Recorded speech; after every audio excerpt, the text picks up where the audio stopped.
Welcome back to the Explainer. So, have you ever been completely stuck on a stubborn problem? You know the kind, where you have two possible solutions, but honestly, neither one is quite right. Our brains have this super bizarre tendency to force us into a binary trap. We literally tell ourselves, okay, I have to pick either option A or option B. And when neither fully works, well, most of the time we just throw our hands up, toss out both imperfect solutions, and start looking somewhere else entirely. But today, we're going to explore a totally different framework. We're going to ask a ridiculously simple question. Why not both? By the end of this explainer, you're going to see how applying this one little concept can instantly solve problems that have been driving you absolutely crazy. Let's just dive right in and paint a super relatable and, frankly, really uncomfortable picture. Imagine you're out camping. You're stuck between two horribly flawed choices for a good night's sleep. Option A is your standard air mattress. It's either incredibly bouncy, like throwing you off every single time you move, or you inflate it to the absolute max and it basically feels like sleeping on concrete. Not great. Then you have option B, right? The thin foam pad. Sure, it's not bouncy, but the actual second you roll onto your side, your hips completely bottom out and hit the freezing hard dirt. Neither of these is a good time. So why exactly do we do this? Why do we just instinctively choose the lesser of two evils? When we're faced with that super bouncy air mattress or that brutally thin foam pad, our default human setting is to just grit our teeth, pick the one we hate slightly less, and suffer through the night. It almost never occurs to us that by using both of those original solutions at the exact same time, we might completely solve the problem. We just give up on the materials instead of, synthesizing them. Well, the ultimate aha moment in outdoor gear actually came from the inventors of the Therm-a-Rest. They didn't sit there and choose between air or foam. They used both. They literally sealed a thin foam pad directly inside an air mattress. And the result? The bad points are totally canceled out. The air mattress stops your hips from bottoming out and hitting the floor, while that inner foam pad acts like an anchor, stabilizing all that air so it isn't ridiculously bouncy. They took two totally flawed options and created a remarkably comfortable, lightweight travel mattress, a total game changer. And honestly, this brilliantly illustrates how combining solutions doesn't just fix the immediate problem, it often creates unexpected magic. Just because of how these two materials interact, when you roll the mattress up to store it, you push all the air out and compress that foam down.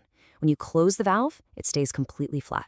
But on your next trip, the absolute second you open that valve, the foam naturally wants to expand. And as it does, it literally sucks air right into the mattress, automatically inflating it for you. It's a completely self-inflating mattress, born entirely out of just refusing to choose only one material. Now, you might be thinking, okay, sure, that's a really cool piece of product design, but I don't even go camping. Fair enough. Well, let's shift gears from camping gear to what we call flex thinking for everyday hacks. See, this isn't just about manufacturing physical products. This is a highly dynamic strategy for solving the daily frictions and dilemmas in your own life. It's really about retraining your brain to spot those hidden opportunities where two compromises can actually morph into one perfect solution. Let's look at a classic commuting dilemma. For years, maybe you had this awesome habit of walking to work. Fantastic exercise, right? But eventually, you moved further away, and suddenly walking there and back just takes way too much time. If you're using normal binary thinking, you'd probably conclude, well, I guess I can't walk to work anymore. I just have to drive the whole way. But if you apply that why not both framework, you instead map out a synthesized sequence. Step 1, drive part of the way. Step 2, park your car. Step 3, walk the rest of the way. I mean, it sounds incredibly simple, almost like plain common sense. But somehow, we rarely actually think this way.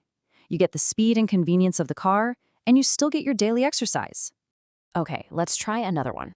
Most people strictly choose between two methods for drying clothes.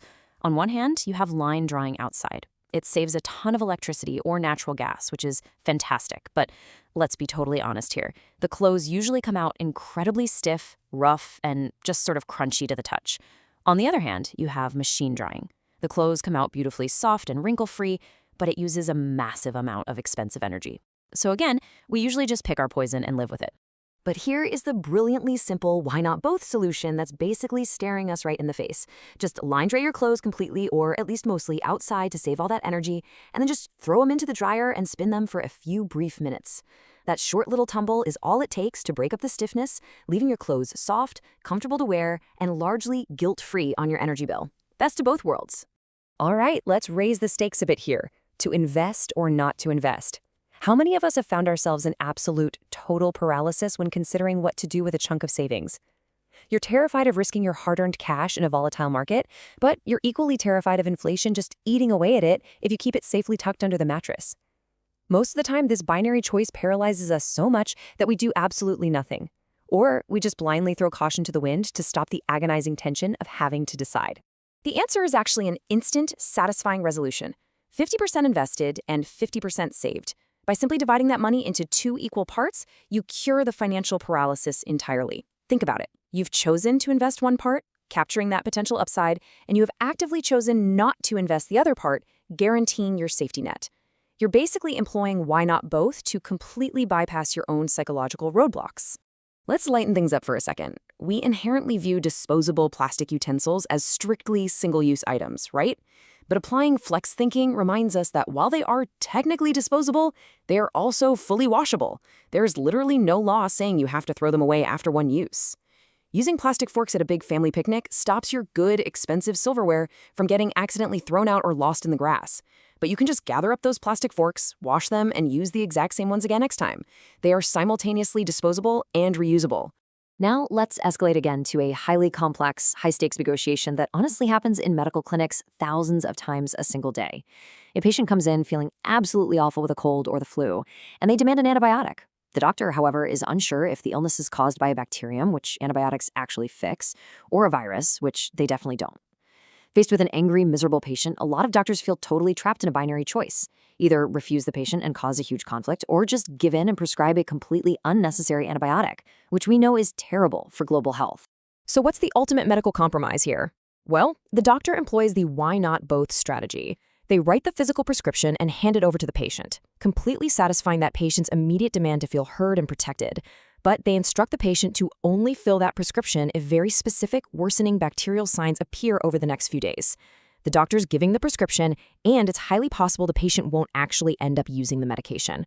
Literally everyone wins.